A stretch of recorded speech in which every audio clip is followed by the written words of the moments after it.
भी वही है। कल हम पढ़ा रहे थे कंप्यूटर के प्रकार।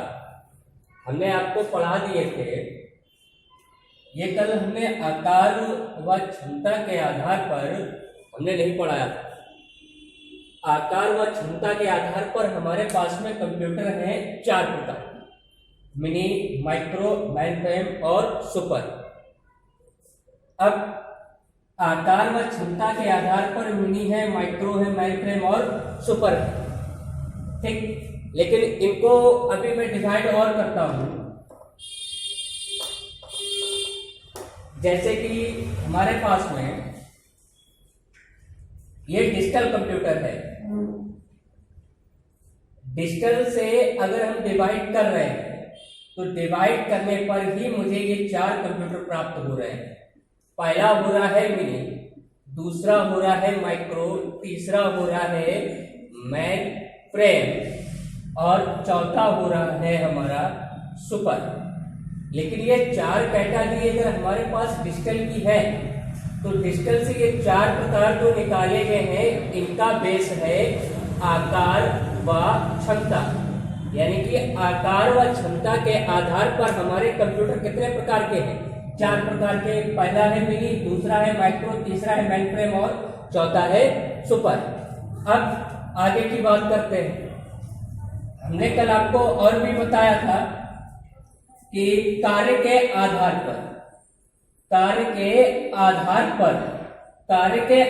पर हमारे पास में 3 कंप्यूटर थे। पहला था एनालॉग, दूसरा था डिजिटल और तीसरा था हमारे पास में हाइब्रिड। ये हमारे पास कार्य के आधार पे थे। मैंने एनालॉग भी बताया था, डिजिटल भी बताया था, हाइब्रिड भी बताया था।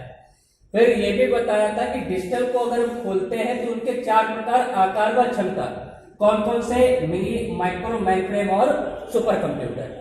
अब हम बात करेंगे mini computer, micro, super, mainframe और सुपर की।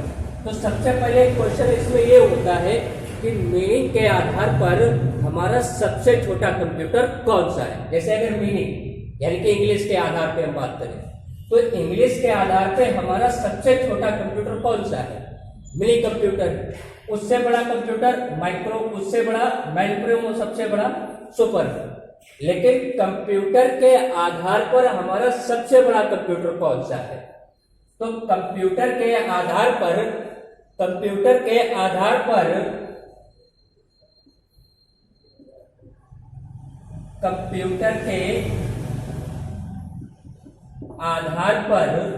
सबसे छोटा कंप्यूटर कौन सा है? सबसे छोटा कंप्यूटर होता है हमारा माइक्रो कंप्यूटर। माइक्रो कंप्यूटर होता है। मैंने सीधा बोला है कि डिजिटल की ये 4 हिस्से हैं जिनका बेस है आकार व क्षमता। चारों के नाम मिनी, माइक्रो, मेनफ्रेम और सुपर। मिनी के आधार पर हमारा सबसे छोटा कंप्यूटर मिनी कंप्यूटर। और कंप्यूटर के हिसाब से अगर बात करी जाए तो कंप्यूटर के आधार पर सबसे छोटा कंप्यूटर मेरा कौन सा कंप्यूटर है? सबसे छोटा कंप्यूटर मेरा माइक्रो कंप्यूटर है। अब माइक्रो कंप्यूटर कहते क्यों है? माइक्रो कंप्यूटर किन्हें कहते हैं? देखो, जिन चीजों में हम माइक्रो कंप्यूटर की बात करेंगे, पहले माइक्रो कंप्यूटर, इसकी परिभाषा क्या है? वह है कंप्यूटर जो माइक्रो प्रोसेसर पर आधारित होते हैं। माइक्रो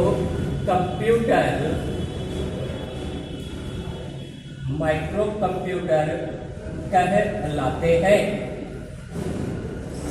कहने का मतलब क्या है कि वह कंप्यूटर जिसमें मेरा क्या लगा हो, जिसका मुख्य भाग है हमारा क्या?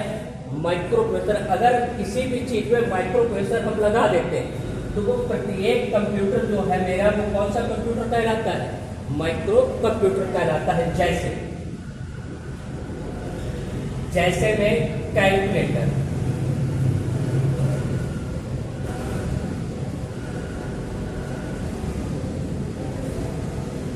अब बहुत से लोग पूछेंगे सर कैलकुलेटर क्यों? क्योंकि सबसे पहला माइक्रो प्रोसेसर बनाया था इंटेल। उस माइक्रो प्रोसेसर का नाम था सबसे पहला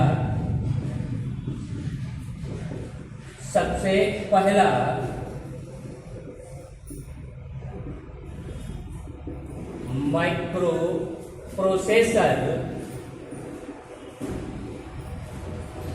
इंटेल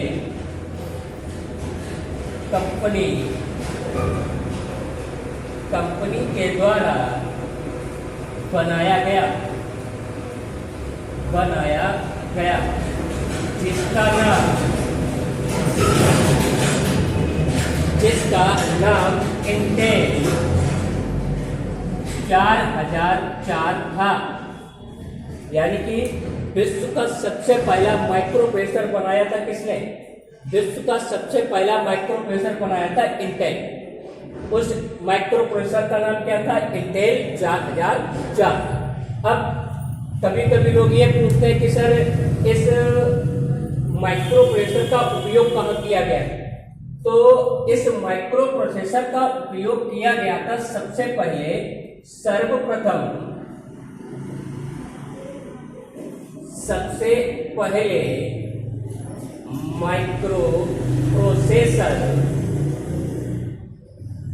माइक्रो प्रोसेसर का उपयोग कैलकुलेटर में किया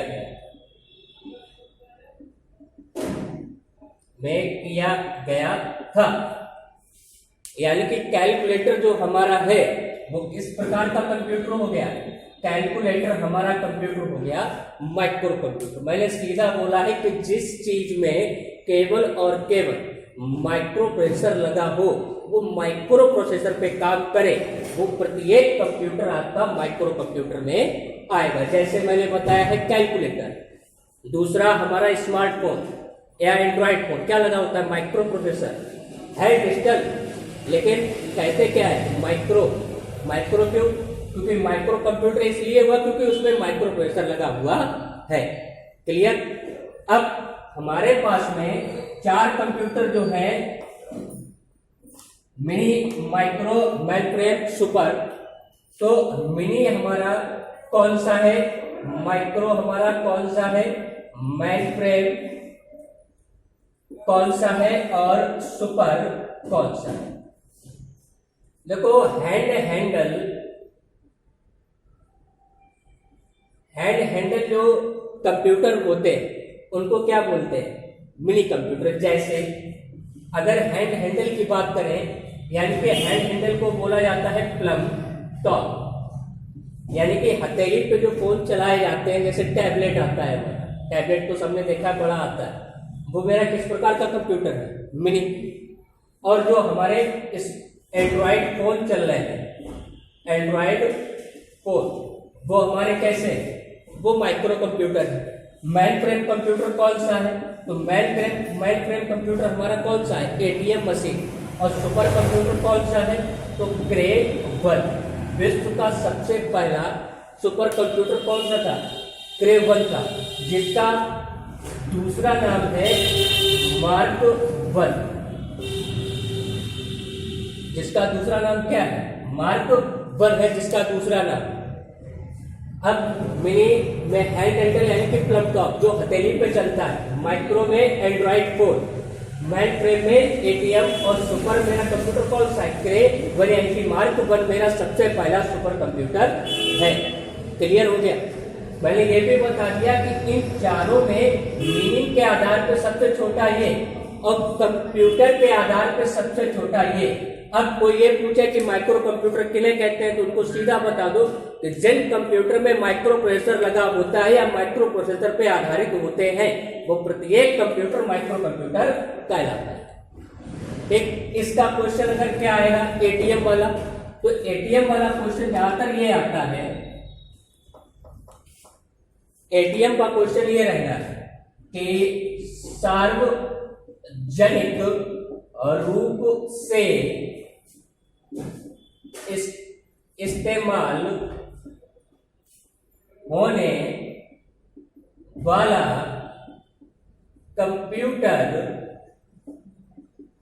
कौन सा होता है।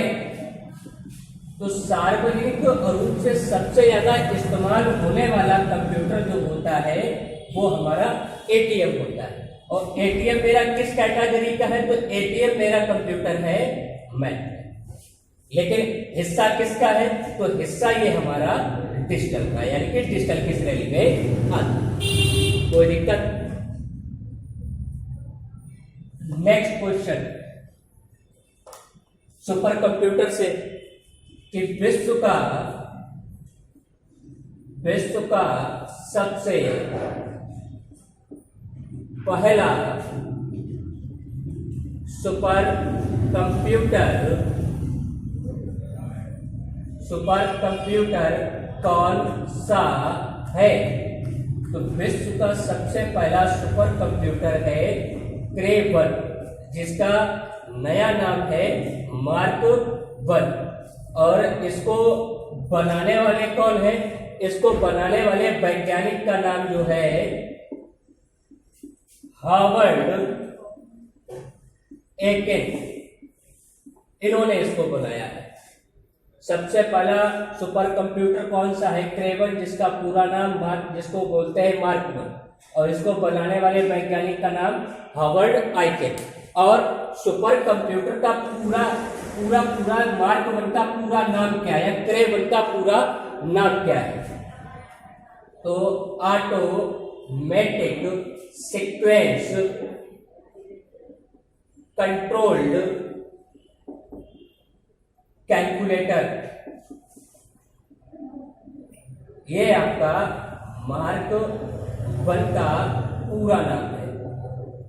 यानी कि सुपर कंप्यूटर का पूरा नाम, जो विश्व का सबसे पहला सुपर कंप्यूटर, उसका नाम क्या है, ऑटोमेटिक सीक्वेंस कंट्रोल्ड कैलकुलेटर, ये मार्क 1 का पूरा नाम। अब भारत में सर्वप्रथम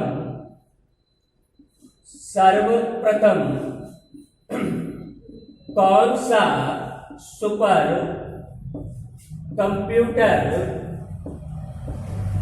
कंप्यूटर बनाया गया, तो आंसर इसका रहेगा भारत में सबसे पहले बनाया गया था परम 8000। लेकिन परम 8000 में इसका द्वारा मॉडिफाई किया गया है परम 8000, इसमें कुछ मिस्टेकें थी। जब इसको द्वारा रिप्रेजेंट किया गया है तो इसी का नाम बदल के रख दिया गया है परम 10000। भारत का सबसे पहला सुपर कंप्यूटर परम 8000। अब उसका नवीनतम नाम यानी कि नया नाम क्या है, तो उसका नया नाम है परम 10000। क्लियर? कोई दिक्कत? अब आगे की बात करते हैं। जो कल मेरा टॉपिक था कि हमें हिस्ट्री पढ़नी है कंप्यूटर की, यानी कि पीढ़ियां। तो कंप्यूटर की पीढ़ी मैंने बताया भी था कि कंप्यूटर की अभी तक केवल और केवल 5 पीढ़ियां आई थी। कौन कौन सी? First generation, second generation, third generation, fourth generation and fifth generation. ये हमारे पास कंप्यूटर की 5 पीढ़ियां हैं। अब इनको बनाने का क्रम कब बना है, कब आई है पहली, तो इनके बारे में काफी बुक्स पे मैंने देखा है कि हर जगह अलग अलग लिखा हुआ है। किसी ने बोल दिया है कि सन 1940 से है, किसी ने बोल दिया है 1939 से है, किसी ने बोल दिया 1941 है, किसी में 45 लिखा है, किसी में 1940 लिखा है। तो इसमें से करेक्ट हमारा स्टार्टिंग कहाँ से है? 40 से है कि 39 से है कि 41 से है कि 45 से है कि 46 से। ठीक, देखो सबसे पहले अगर हम बात करें तो सन 1939 ईस्वी में एक कंप्यूटर बना था जिसका नाम था एबीसी। इस एबीसी का पूरा नाम एटना सॉफ्ट वेरी कंप्यूटर। इसको बनाने वाले वैज्ञानिक का नाम, एक का नाम एटना और एक का नाम बेरी। इन्होंने मिलकर सन 1939 में ये प्रोजेक्ट लिया था। अब ये कंप्यूटर कैसा है, तो ये कंप्यूटर है हमारा इलेक्ट्रॉनिक। एबीसी किस प्रकार का कंप्यूटर है, तो एबीसी एक इलेक्ट्रॉनिक कंप्यूटर है। कब बनना, कब शुरू हुआ है, 1939 में। और इसको बनाने वाले वैज्ञानिक का नाम, इसको बनाने वाले वैज्ञानिक का नाम एटना सॉफ्टवेयर कंप्यूटर, यानी एटना सॉफ्ट अलग है और वेरी एक अलग है। इन दोनों ने मिलकर एबीसी का निर्माण किया है। अब सन 1942 ईस्वी में कंप्यूटर आया जिसका नाम था यूनिमैक। ठीक, उसके बाद और भी कंप्यूटर आए, लेकिन ये मैंने पढ़ा है किसी और किताब में। अब दूसरी किताब में मैंने पढ़ा तो ये 41 से पहले आ गया 1935 में बना यूनिमैक। अब ये भी कंफर्म नहीं है, तो इसीलिए यहाँ पर मैंने जो इतनी सने लिखी हुई है कि इनमें से कौन सी सही है, कि 1939 सही है कि 1941 सही है कि 1945 सही है कि 1946 सही है। नई किताब के हिसाब से तो ये सही होना चाहिए, हिसाब से हमारा ये सही होना चाहिए। ठीक, लेकिन मेरे हिसाब से सही 1945 है। एक 1945 में हमारा ये आया यूनिमैक, एक कंप्यूटर आया था जिसको जेपी एकर्ट और जेडब्ल्यू मोचली ने बनाया था, जो एक डिजिटल कंप्यूटर था। अब 1945 में हमारा स्टार्ट हुआ है फर्स्ट जनरेशन, यानी कि 1945 से शुरू हुई और 1954 तक रही है, यानी कि 9 साल एक कंप्यूटर निर्माण होगा, यानी कि इसकी जनरेशन पहली पीढ़ी रही है। 1950 बात करेंगे तो पहली पीढ़ी में प्रयोग क्या चीज हुई। देखो पहली पीढ़ी के कंप्यूटर में सबसे मुख्य चीज थी वो थी आपकी वैक्यूम ट्यूब। अब वैक्यूम ट्यूब किसे कहते हैं ये भी बताइए। इनपुट व आउटपुट कैसे दिया गया, तो इनपुट व आउटपुट दिया गया है मैग्नेटिक माध्यम से। स्टोरेज भी अगर हुआ है तो मैग्नेटिक हुआ है। ऑपरेटिंग सिस्टम हमारा कौन सा था, तो पहली पीढ़ी के कंप्यूटर में ऑपरेटिंग सिस्टम था हमारा बैच ऑपरेटिंग सिस्टम। और इनका उपयोग मतलब इनको मुख्यतः हम किस क्षेत्र में चला सकते थे, तो वो एरिया था मेरा साइंटिफिक,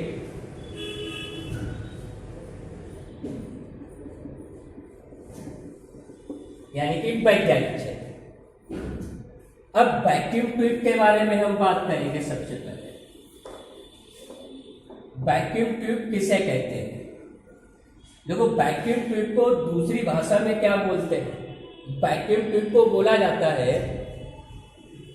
वैक्यूम ट्यूब को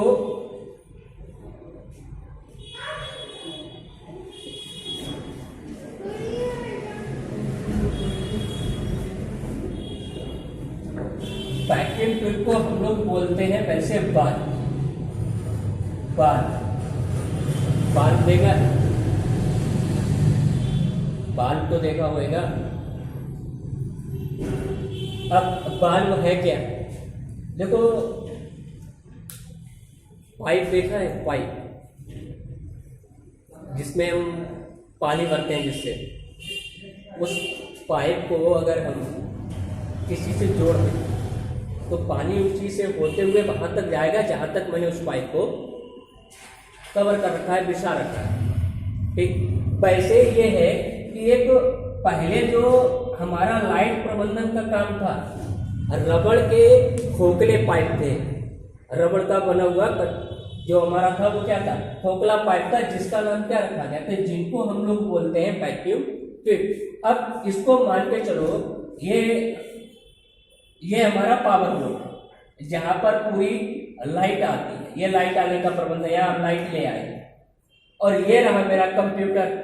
इस कंप्यूटर में मुझे लाइट पहुंचानी है, तो हमने यहाँ से पाइप बिछा दिया कहाँ के लिए, इस कंप्यूटर के लिए। तो ये जो मैंने पाइप बिछाया है, ये पाइप ही हमारा क्या है, वैक्यूम ट्यूब। अब वैक्यूम ट्यूब के माध्यम से हम लाइट को इनपुट कर रहे हैं कहाँ, कंप्यूटर पर। अब जब कंप्यूटर में मेरे लाइट पहुंच रही है, ठीक, तो किसके माध्यम से पहुंच रही है, वैक्यूम ट्यूब के माध्यम से पहुंच रही है।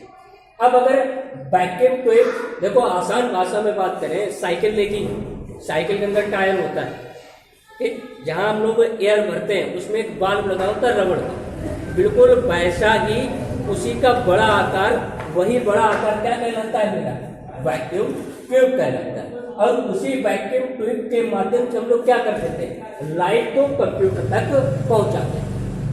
क्लियर। अब हम बात करते हैं इनपुट व आउटपुट। तो इनपुट व आउटपुट किसके माध्यम से दिया गया, देखो इनपुट व आउटपुट जो है रहा तो मेरा मैग्नेटिक है, लेकिन इसको ये बोलते हैं पंच कार्ड बोलते हैं। पंच कार्ड को इंग्लिश में बोलते हैं जैसे मैग्नेटिक कार्ड बोला जाता है, किसको, पंच कार्ड को। अब पंच कार्ड होता क्या है, जैसे हमारे फोन में पैटर्न पड़ा होता है, पैटर्न ये है हमारा, ये पैटर्न, ठीक, इन बिंदुओं को ही हम मिलाकर क्या करते हैं, फोन में इनपुट देते हैं। जैसे हमने मान के चलो, हमने पूछा बेटा लॉक क्या है फोन का, तो आपने बोला कि सर पैटर्न में आपको कैपिटल जेड बना, ये मैंने इन बिंदुओं को मिला के कैपिटल जेड बना दी। और जैसे ही मैंने कैपिटल जेड बनाई तो मेरा क्या हुआ, मुझे आउटपुट में क्या मिला, मुझे आउटपुट में मिला है कि मेरे फोन का लॉक खुल गया है। क्लियर। वैसे ही अगर हम मार्केट में जाएंगे, अगर हम मैग्नेटिक कार्ड या पंच कार्ड खरीदने के लिए, तो मुझे इतना बड़ा पंच कार्ड मिलेगा, उसमें बहुत सारी बिंदुओं होंगी।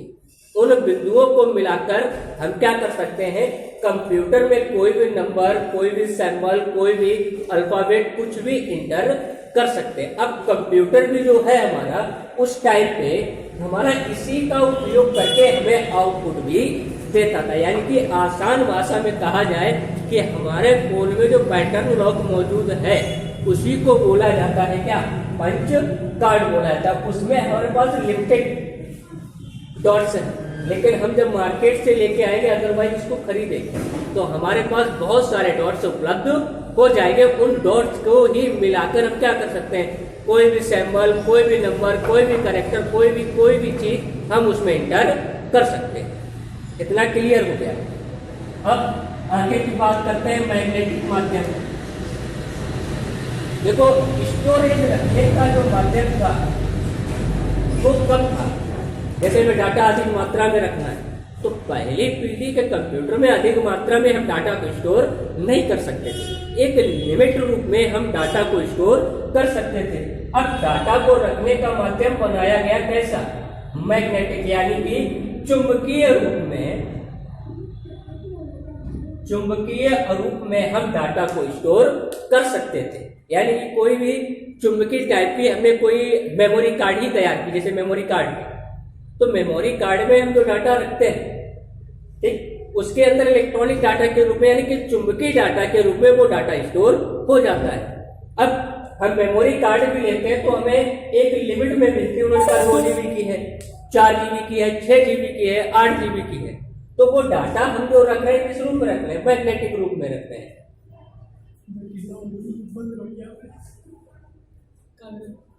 मैग्नेटिक रूप में रख रहे हैं, मैग्नेटिक रूप में रख रहे हैं। ओके करा है। ये